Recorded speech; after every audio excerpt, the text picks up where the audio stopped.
ainsi ce côté fédéral. Merci Alex, bonjour à toutes et à tous.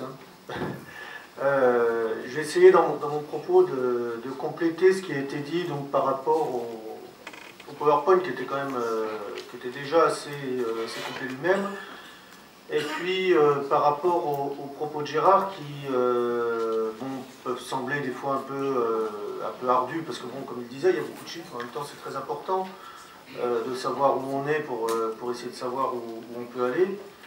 Et puis, mais également parce que replacer un petit peu les choses dans leur contexte également. Gérard l'a dit aussi au début de son intervention, si on en est arrivé là, et nous on le dit syndicalement, c'est que en 2008, enfin 2007-2008, il y a quand même eu une crise financière sans précédent.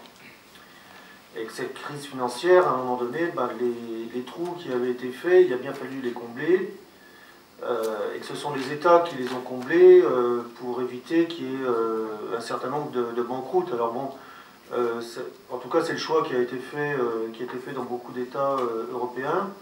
C'est pas forcément le choix qui a été fait partout, parce que bon, il y a des endroits où les banques ont été,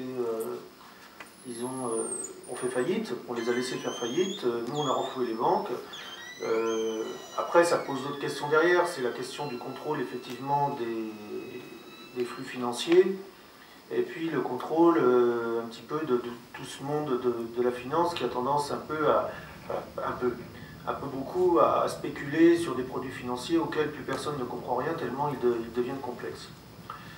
Néanmoins, on en arrive maintenant à une situation où l'État s'est endetté,